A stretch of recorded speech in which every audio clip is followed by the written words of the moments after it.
There's something fascinating about accidental deaths in amusement parks. These places are supposed to be havens of thrills, entertainment, wonder, and awe, creating fond memories and bringing smiles to faces. But sometimes, a day at the park turns into a life-ending nightmare. We're talking about horrors that render Final Destination and 1,000 Ways to Die mere jokes. The terrifying accidents in today's video go beyond natural disasters, shady deep-fried delicacies, or rigged carnival games. No, these are some of the most unsettling, scandalous, and terrible incidents to occur at theme parks, amusement parks, and water parks over the past few decades. Some are well known, while others are obscure, but they are all horrific. From the gruesome beheading at Schlitterbahn to the mysterious case of missing feet at the Tower of Power ride, these incidents haunt the history of amusement parks. Join us as we unravel the 10 most horrific incidents that continue to haunt the history of amusement parks. Number 1, the gruesome beheading. Usually, when we envision accidents in the park, our minds mostly imagine roller coasters and drop towers, primarily due to their heights. However, have you ever imagined a water slide that is 169 feet tall? Yes, that was the height of Verruckt, a water slide at Schlitterbahn Water Park in Kansas City that dropped riders down a nearly vertical 17-story chute at nearly 70 miles per hour, propelling them up an incline and down another. It was the world's tallest water slide, aptly named Verruckt, German for crazy, and it truly lived up to its name. Anyways, the slide was the brainchild of Schlitterbahn co-owner Jeff Henry, who, along with the park's senior designer, John Schooley, designed and built it.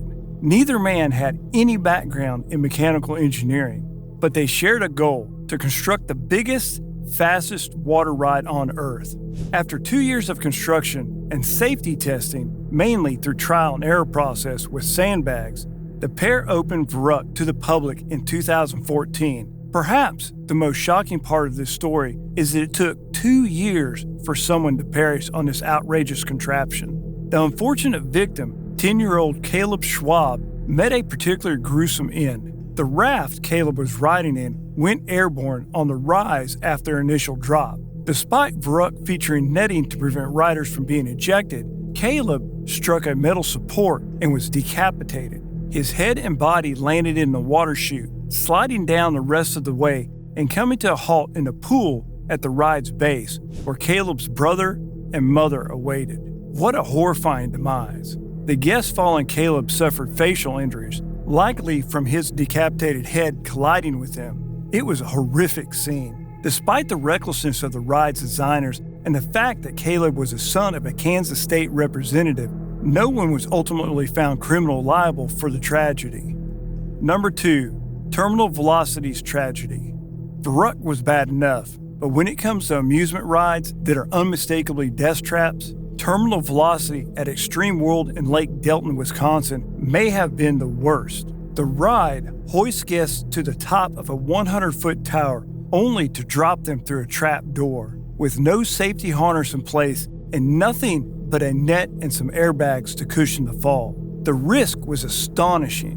What's even more astounding is the absence of a fail-safe mechanism to prevent a drop if the net wasn't secured or the airbags weren't fully inflated.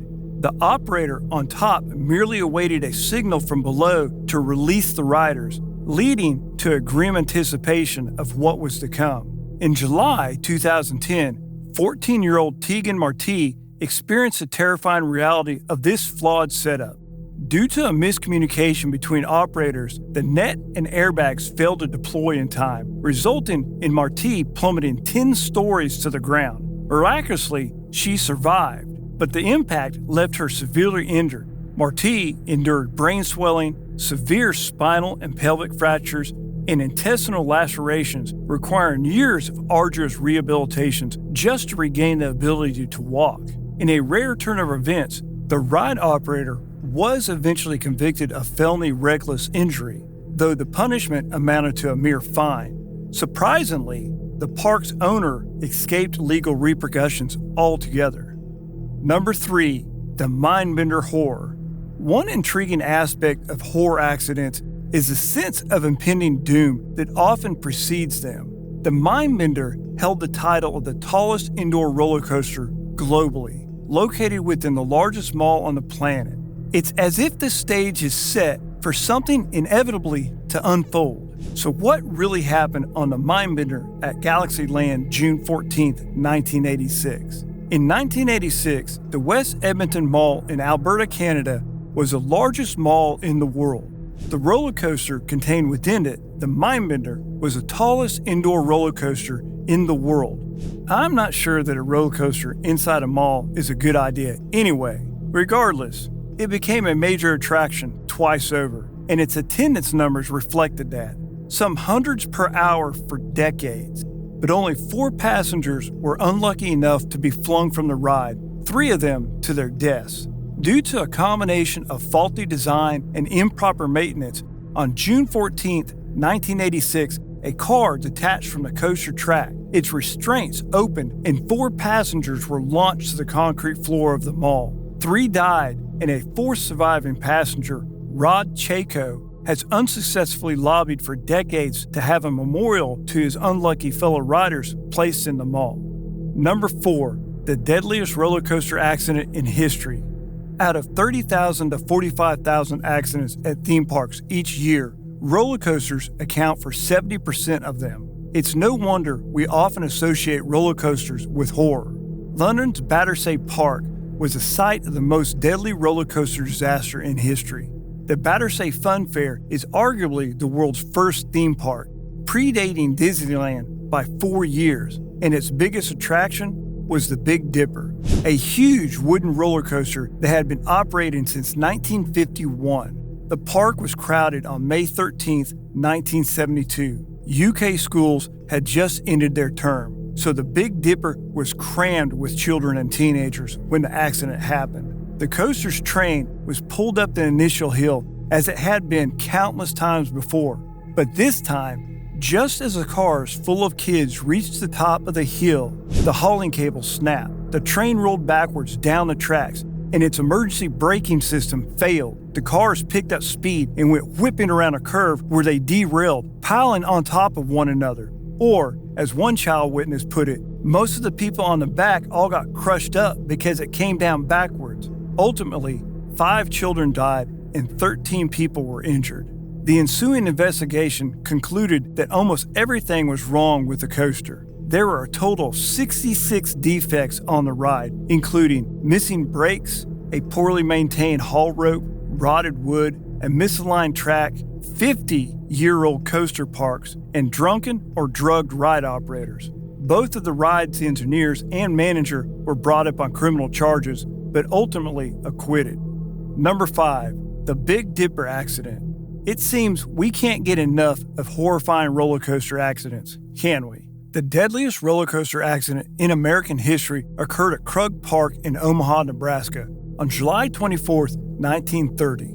A bolt came loose in the park's sole roller coaster, the Big Dipper, causing 4 of its cars to fly off the track and plummet to the ground. The cars fell 35 feet, and 3 of the 4 landed face down. 4 people died, and another 17 were injured, making it the deadliest crash in the country. The incident led to the city of Omaha to ban all roller coasters, sealing the fate of Krug Park, which closed within the decade. Number 6, the ghost train catches fire. Deviating from roller coasters, there are many things you can imagine to cause a horror accident in an amusement park, like a bad operator, a loosened bolt, lack of maintenance, and probably expired, old, and weary machinery. But fire? Nah, not really. To put it into perspective, fire has caused less than 10% of amusement park horror deaths, mainly because of sprinkler systems installed in amusement parks. However, on June 9, 1979, in Sydney, Australia, Luna Park's indoor ghost ride caught fire, resulting in the death of 7 people, 6 of them children. As the park had never installed a sprinkler system, the fire burned the entire ride to the ground. To this day, the cause of the mysterious fire remains unknown. Approximately 35 people were riding a train through its spooky interior track when the fire started. whether due to an electrical accident or, as later claimed, an arson attack by a mob boss, a fire broke out. Though staff noticed the smoke and began pulling guests out of the ride, they couldn't reach all of them before the fire grew too large, with the park being understaffed and the nearest fire hose unable to reach the entirety of the ride. 7 lives were lost, along with the train itself. Number 7. The Haunted Castle Fire Tragedy. Have you ever wondered why laws mandating amusement parks in the U.S. to install sprinklers and smoke detectors was passed? Let me tell you the story of the most deadly theme park accident in history. It occurred at the Haunted Castle in New Jersey's Great Adventure Amusement Park on May 11, 1984. Around 6:30 p.m., a fire broke out in the maze-like walk-through attraction. It was reported that a 14-year-old boy, who was never identified, accidentally ignited some padding while using a cigarette lighter to navigate a dark corridor. At the time of the fire, there were 29 guests and costume employees trapped in the burning maze. With few exit lights, no sprinkler system, and no smoke detectors, the fire spread rapidly through the plywood and foam attraction. Within minutes, the entire structure was engulfed in flames, resulting in the deaths of 8 teenagers. In the aftermath of this tragedy, laws requiring sprinklers, smoke detectors, and other fire prevention methods were implemented across the country. Despite a trial where the theme park's representatives argued that the fire was arson and that further safety precautions wouldn't have saved lives, no one was ultimately held criminally liable for the deaths. Number 8. Drowning deaths in Disneyland's river. There's a persistent rumor that no one dies at Disneyland. According to the story, in the event of a fatal heart attack or accident, vigilant Disney employees quickly shuttle the victim out of the park so the death certificate never reads Disneyland. However, reality sometimes intrudes on even the most carefully crafted myths. In 1973, an 18-year-old man's tragic demise shattered this illusion.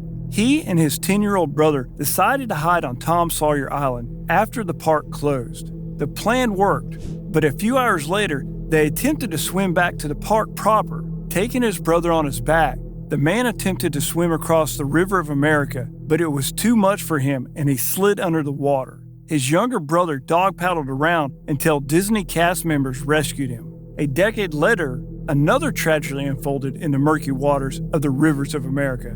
During Disneyland's annual grad night, a teenager, fueled by alcohol, recklessly commandeered an inflatable boat from a restricted area of the park. His impromptu joyride ended in disaster as he lost his balance and fell into the water, succumbing to its depths. Number 9. The Orlando Freefall Nightmare. Imagine falling from 430 feet to the ground. Now, consider the added horror of weighing 383 pounds. This nightmare became a grim reality for Tyree Sampson. On March 24, 2022, the 14-year-old visited Orlando's Icon Park with his football teammates, eagerly anticipating a ride on the Orlando Freefall, billed as the world's tallest drop tower.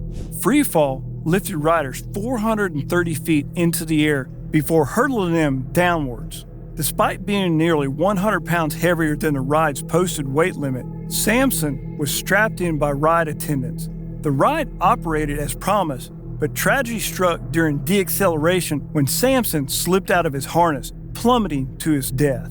A guest captured the horrifying incident on their phone, and the footage quickly circulated online. Subsequent investigations revealed that while the ride was mechanically sound, Sampson should never have been permitted to board. Weighing 383 pounds, he far exceeded the ride's weight limit. Shockingly, the ride's operator had apparently loosened the safety harness and overrode the warning light, enabling Sampson to board despite the obvious risk.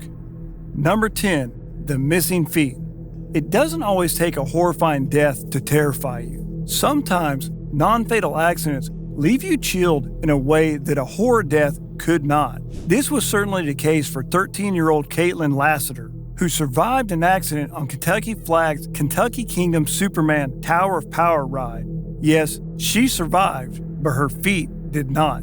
On June 21, 2007, Caitlin boarded the Tower of Power, a drop tower ride that simulates a 154-foot fall. Shortly after the ride began, one of its cables snapped. While the other passengers sustained only minor wounds after being struck by the cable, Caitlin wasn't as fortunate. The cable wrapped around her ankles, shattering her left femur and holding tight as she plummeted, resulting in the severance of both of her feet. Fortunately, doctors were able to reattach her right foot, but her left leg, which was more severely injured, had to be amputated below the knee. And that concludes today's episode. Thank you for staying with us until the end. If there's an amusement park incident you think we should have included in our list, please feel free to share it with us in the comments below. While you're there, please subscribe to our channel and give this video a thumbs up to show your support. Don't forget to check out our previous video on 10 horror movies that were based on real-life events. Click the link in the description to watch it now. And always remember to be vigilant at amusement parks. We'll see you in the next episode.